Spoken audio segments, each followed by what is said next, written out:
This is the original Lange Söhne pour le mérite tourbillon in rose gold. This is probably the ballsiest launch of any brand I've ever seen.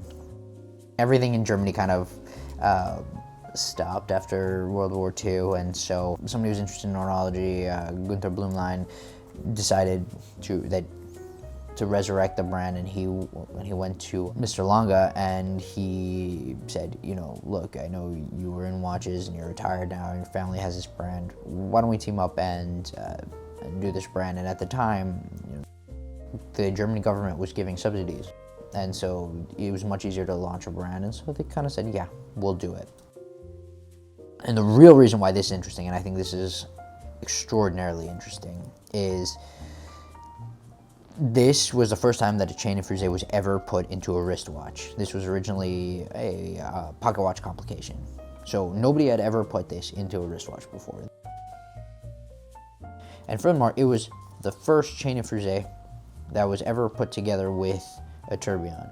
So they didn't just take a pocket watch complication for constant force and put it into a wristwatch. They put it with another complication that at 1994 was very, very, very rare.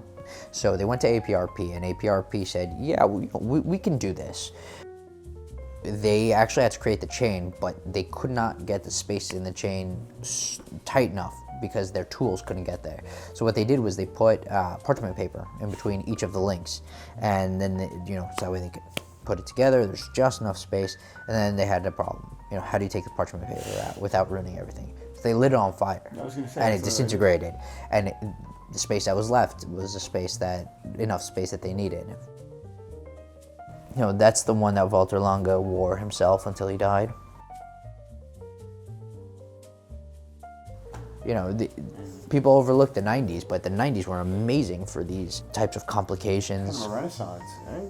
Yeah, I mean, you know, it's smaller watches, obviously, so most people today will look at it and say, ugh. So this is the Lange One Darth. It's the most badass version of the Lange One. It's platinum, black dial.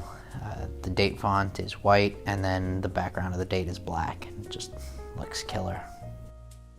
The cool thing about this is, you know, you put this on, and because of the platinum, you really feel it on the wrist, and you never forget that it's there, and it's kind of got that super stealth vibe to it, and the black is super cool. You know, it's considerably heavier than all the other versions. There's something undoubtedly cool about this color combo and kind of the shine of the platinum, just aesthetically. You know, it's, unless you know, as you're looking at a Darth, you know, you wouldn't know the difference between steel, platinum, white gold, titanium.